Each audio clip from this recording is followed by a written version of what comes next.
Makanya telinga kita semakin lama familiar dengan bunyi tek tek tek. Ya nggak sih teman-teman, ngerasa nggak sih?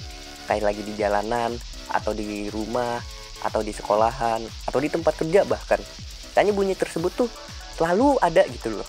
Itu tuh bukan bunyi tukang mie ayam yang lewat, tapi bunyi anak-anak yang sedang bermain lato-lato. Nah teman-teman, ternyata lato-lato ini sampai ada kompetisinya loh. Mau tahu seperti apa? Mari kita bahas bersama.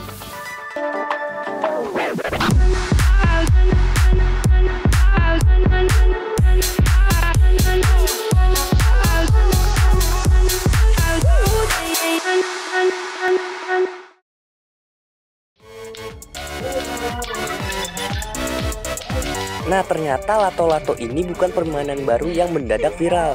Ternyata permainan ini sudah ada dan berasal dari negara Amerika Serikat. Permainan ini sangat populer di negara asalnya dan di benua biru, terutama pada tahun 60-an dan 70-an.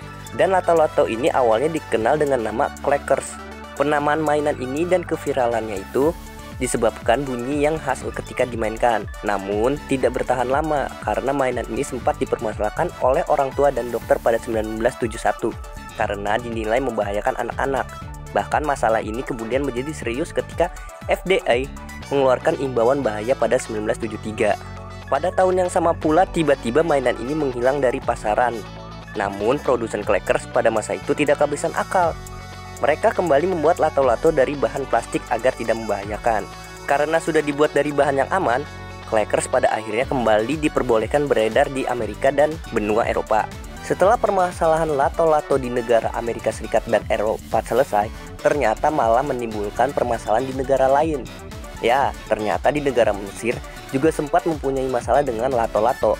Permainan yang populer pada 2017 di Mesir ini diberi nama Sissy Balls dan sangat populer di kalangan anak-anak pada masa itu. Namun, kepopulerannya ternyata menyinggung Presiden Mesir pada saat itu, Abdel Fattah el-Sisi, karena nama mainan itu dinilai mengejek dirinya. Atas dasar tersebut, lato-lato dilarang di Mesir. Sekitar 41 penjual lato-lato ditangkap dan lebih dari 1.000 mainan ini ditarik dari pasaran. Lato-lato banyak menuai kontroversi dan pelanggaran pada masa lalu karena dianggap berbahaya.